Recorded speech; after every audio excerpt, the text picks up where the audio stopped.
Hi friends, இது உங்கள் serial channel. இன்றைக்கி நம்ம சிறகடிக்க ஆசை சீரியலோட ப்ரொமோ தான் பார்க்க போகிறோம். மறக்காமல் நம்ம சேனலை சப்ஸ்கிரைப் பண்ணுங்கள். வாங்க வீடியோக்குள்ளே போகலாம்.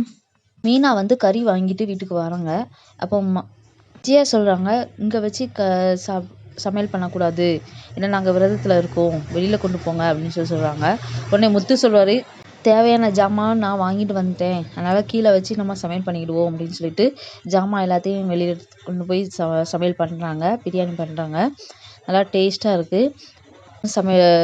டேஸ்ட் பார்த்து சொல்கிறாங்க. மனோஜ் வந்து விஜயா கிட்ட நல்ல மனம் வருதுலாமா அப்படின்னு சொல்கிறாங்க. வாசம் மட்டும்தான் வரும், ஆனால் சாப்பிட முடியாது, பேசாமல் இருடா அப்படின்னு சொல்லிட்டு விஜயா சொல்லுவாங்க. கடுப்பாக இருப்பாங்க. ரோஹிணி சொல்லுவாங்க, நல்ல வேலை மனோஜ் என் பேரை சொல்லலை, விரதம் இருக்கிறதுக்கு அம்மா பேரை சொல்லிட்டீங்க, அதனால் நான் பட்டினி எடுக்க தேவையில்லை, நான் சாப்பிட்றதே அப்படின்னு சொல்லிட்டு பிரியாணி சாப்பிட போயிடுவாங்க. திடீர்னு ரோஹிணிக்கு ஒரு ஃபோன் வருது. உடனே ரொம்ப பதட்டமாக வித்யா வீட்டுக்கு போவாங்க. வித்யா வீட்டு வாசல்ல நின்று என்னாச்சு அப்படின்னு சொல்லிட்டு வித்யாட்ட கேட்குறாங்க. வீட்டுக்குள்ளே வா, நான் சொல்கிறேன் அப்படின்னு சொல்லுவாங்க.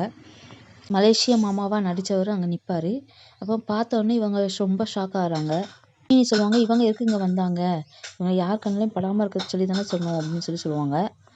உடனே மலேசியா மாமா சொல்லுவார், நேற்று மீனா கறி வாங்கிட்டு வந்தது எங்கள் கடையில் தான், எப்பவும் நான் மறைஞ்சிருக்க முடியாது, மீனா கடைக்கு வரும்போது முகத்துல துணி போட்டு நான் மறைச்சிட்டேன் முகத்தை, எப்பவும் ஒரே மாதிரி இருக்காது, திடீர்னு வந்தாங்க நான் மாட்டிக்கிட்டேன் அப்படின்னு சொன்னால் நான் உண்மை சொல்ல வேண்டியிருக்கும் அப்படின்னு சொல்லிட்டு நீட்ட சொல்லிட்டு அவங்க கிளம்பிடுறாங்க. ரோஹிணியும் டென்ஷனாக இருக்கிறாங்க. என்ன நடக்க போகுது, அவர் மாட்டுவாரா இல்லையா அப்படிங்கிறத முழு எபிசோட் பார்த்து நம்ம தெரிஞ்சுக்கலாம். நன்றி.